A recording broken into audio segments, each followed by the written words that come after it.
Hello, and welcome to Alive with Bhavna. Thank you for listening to today's show, where I will be discussing peace. For those new to the show, I'm Bhavna Nagar. I've worked as a clinical psychologist for the past 19 years, both in New Zealand and in South Africa, from where I come from. I've been in New Zealand now for 13 years. I've started my own business called Alive Psychology. Although my mindfulness practice started in South Africa, it grew and evolved into the self-love practice here in New Zealand, and this resulted in me writing my book called Self-Love, The First Step, which incorporates mindfulness as well as psychological principles, so giving you the best of both worlds. So today's topic is peace. Over the last 2 months or so, many of us have used that word quite a few times probably, wishing people a peaceful Christmas, a peaceful New Year, happiness. We say the word really easily, maybe peaceful, but what does it actually mean? What does peace look like? What does peace feel like in our bodies? For a few years now, I've felt that each year's just flown by. And every new year, I set the intent of saying that this year I will go slower. I won't pack so much into my days or my week, not run as much. And clearly every year I do that. But in reality, when I look at my life on the physical reality, I'm not doing much. I'm not that busy. I'm not running all the time. But mentally in my head, I'm running 1,000,000 miles a minute. I recently saw a photo on Facebook of a statue. In the statue, this man has a massive head and a tiny body. And because his head is so big, he can't hold his head up high, so his head is being held up by a pillar. And I think it's entitled The Burden of Thoughts or something like that. And that's what I realize is my problem. I'm not busy physically. I'm not busy in reality. I'm running crazy busy in my head. And that's my issue. And maybe the same for you. That's your problem.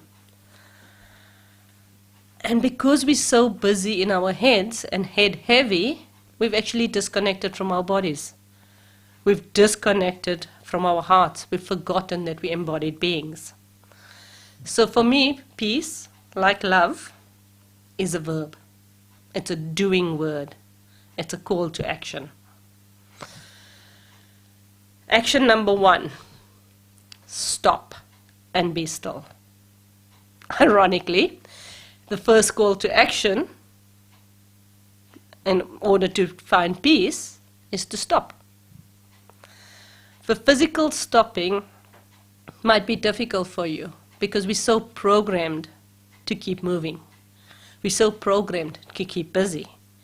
Even when you're sitting and watching TV, you may be playing with your phone, checking your emails, knitting, eating. You've got to be doing something. You can't just sit there and do nothing while watching TV. Maybe you were told if you sit and do nothing, then you're lazy.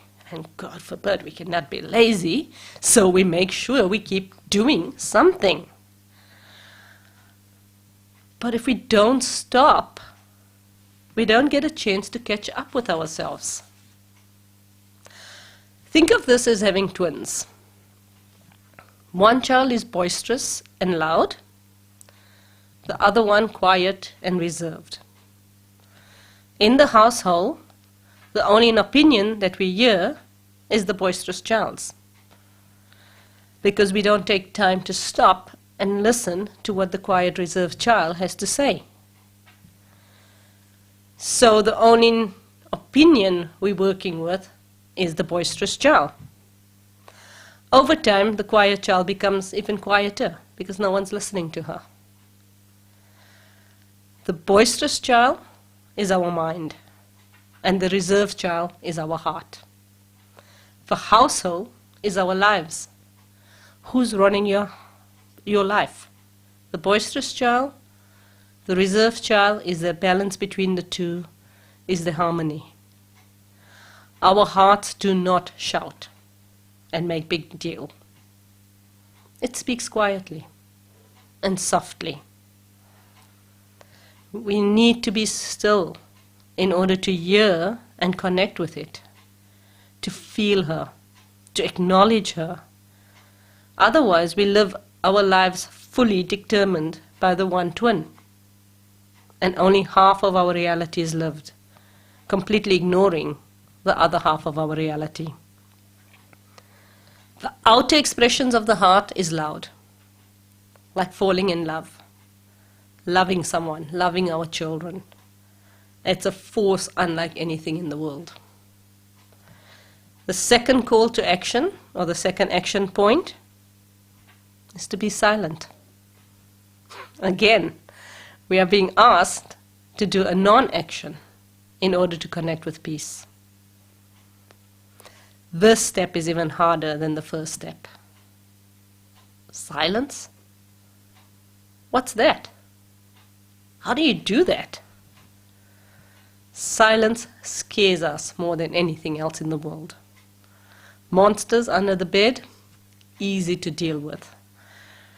Silence, not sure about that one. This is because it's only in the silence that we can hear what our heart is saying. We can only listen to the reserved child if we are still and silent. She will not talk to us if we ask her a question and then get busy washing the dishes, because she knows we're not giving her our undivided attention and we're not listening, so she won't speak. Keeping busy, and maybe that's the point. The point is we don't want to hear what the heart has to say, because we're scared. We don't want to connect with that part of our being, because it's a mirror. And that's a mirror that we do not want to look into. So we keep busy with the mind. The mind keeps us busy and safe from knowing ourselves, from knowing our hearts. But then we bear the pain of living half a life, or a head-heavy life. The burden of keep running until we reach our last breath. And then maybe, just for 1 second, we see the other twin. But then it's too late. We can't connect with her, feel her, live with both twins happily in our lives. The heart carries our pain, grief, abandonment. And it also carries our joy, peace, love, freedom. The griefs and the pain are on the surface. So it's the first thing we see when we encounter the heart, when we connect with the heart. The good news is that these are transient. After learning how to sit with and heal the pain, it disappears. Then we have space to access the fun stuff, the peace in my heart, the joy, the freedom, the feeling of being okay just as I am, the feeling of coming home. For some people, even though they want this feeling of coming home more than anything else in the world, they punish themselves by telling themselves that they can never go home, that they can never be happy, they can never be peaceful. So even though they do the practices of mindfulness and do other soul-searching exercises, they're still outside looking in, because they believe that they cannot open the door that leads to peace and happiness. Because then what? If that's the mission of their life, once they open that door, mission's over. Then what? Still got all those other years to live. Oops. Or maybe they feel that they're too damaged, scarred, hurt, betrayed to come home, to be peaceful. So they use external reasons to justify why not today. I'm with the wrong partner, or I have no partner. I'm not living in the right area. I don't have the right job. When the children are bigger, when I have more money, time, space. Or maybe they believe that they are fully trying. They're trying so hard. But it just doesn't seem to be working. I've seen people on a silent meditation retreat who are so busy in every single moment. They would be sitting and writing or reading. I remember one woman, and it looked like she was cramming for an exam. Every moment she was sitting with a book and taking notes, and her face looked tense as if she was cramming for an exam. And that's it. Our quiet, reserved twin will only listen, will only talk to us if we stop and listen. If we're silent, we can't talk to her when she's trying to talk to us. We need the silence, and the harder we try to be silent, the more we're pushing her away. The third call to action is permission to enter. Most of us have never considered that we need to give ourselves permission to be peaceful or happy, because we never gave ourselves permission to be miserable. We talk about it and say that I deserve to be peaceful, without wanting to do the work that's needed. It's like me saying I want to be skinny, but I will not do the exercises and I will not watch what I eat. But what I will do is I will talk about being skinny. I'll visualize it. I'll pray for it. I'll put it on my vision board. I'll use affirmations. I'll do anything except the things that means I have to put my body on the line. That means that I have to take personal action and responsibility, that I have to walk the walk. We can pretend to do the work. Pretend to work hard at meditation or any other practices and get nowhere. Because we can't lie to ourselves. I spent an entire retreat planning a cookbook and a few other activities. At the end of the 10-day retreat, I didn't feel peaceful or have any sense of freedom that I felt on the first retreat, simply because I didn't do the work. The teachers or no one else on that retreat knew that I was sitting there daydreaming, wasting my time, using up a space. I knew it. Or the other way we can escape is by going on retreats or doing mindfulness practices with an ulterior motive, an intent of need to do this for professional reasons, or it will look good if I actually go for retreats and people will think better of me, or whatever. When I worked in substance abuse, we knew that the only people who stood a chance of the program working or possibly changing were those who came for themselves, not those who came because their job depended on them getting sober, their wife was going to leave them, the family was disappointed. No, they had to want it. So this call to action, this permission to enter, is I have to do the practices wholeheartedly. I have to give myself fully to the practice and the experience. I know that sometimes on retreats, I would look at my watch and go, oh, it's almost the end of the sit, so I'm not really going to get into it. I'll just wait till the next sit, because now you're starting and getting into it now because it's almost time up. But why not now? Why not in this moment? Because that's all it takes, is this moment, this 1 second where I connect with my heart. As long as we hold the belief that we cannot come home to our hearts, to peace, we never will, no matter what we do. So then you're doomed. Why bother? Because there is a way. There's the back door, so to speak. How do you change a belief? We slowly start by bringing the idea of what we want to change it. We practice repetition. Not in the form of affirmations, but in the form of doing a loving kindness practice. Loving kindness is mindfulness of the heart. Start by wishing yourself peace. May I be peaceful. And then notice the one cell of your being that says yes. Protect that one cell. Nurture that one cell.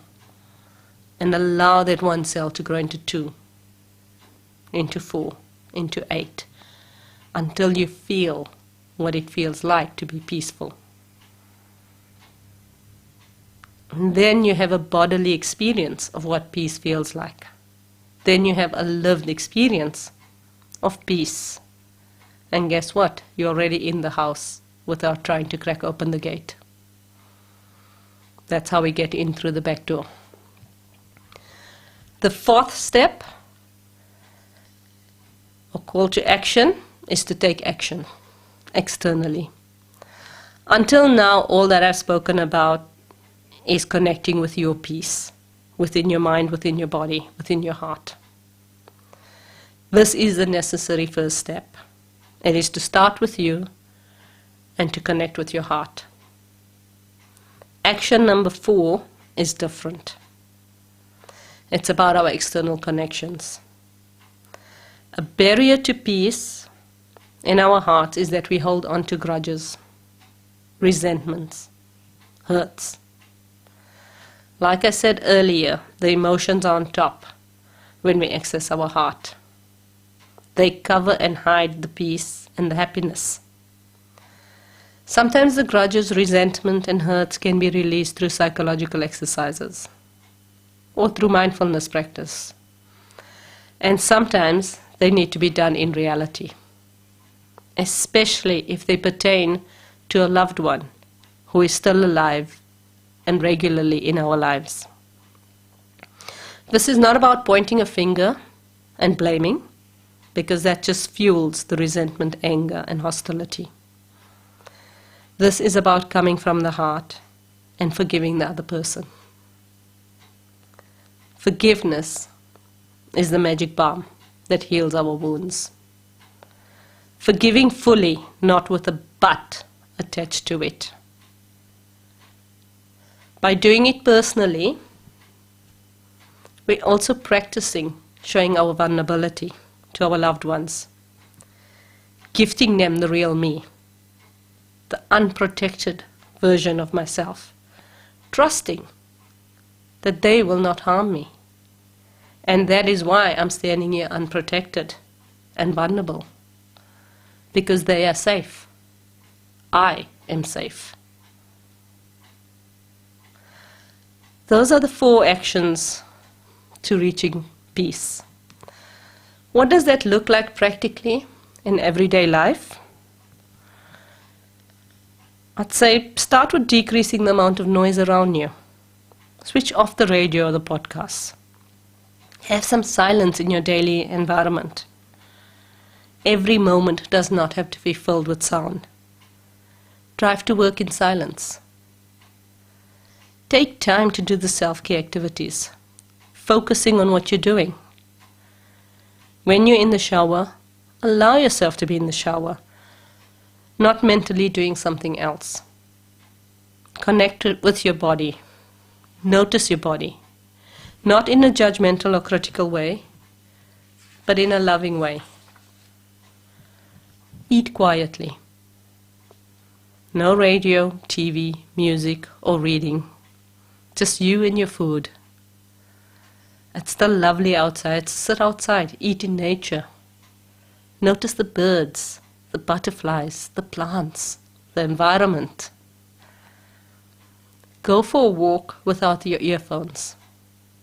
Walk, look, hear, smell. Notice the world around you.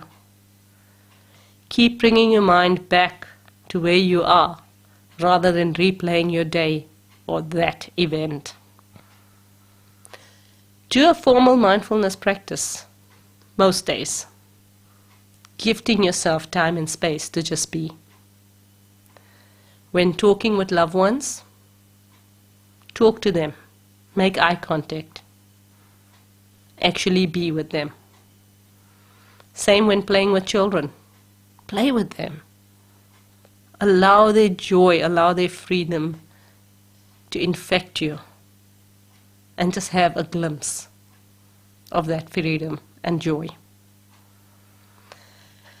If you're going to watch TV, watch TV. Put the cell phone, put the tablet, put the technology on the kitchen table, and actually just watch TV. See if you can give yourself permission to just sit and do nothing. And lastly, put yourself to bed gently and kindly. Greet yourself with a smile when you wake up in the morning. Be pleased to see you, to be with you, to connect with you. Open to your heart and let yourself in. Thank you for listening to today's show. This is Bhavna with Alive with Bhavna. If you want to contact me, all my details are on my website, which is alivepsych.co.nz. Look forward to seeing you next time. Thank you.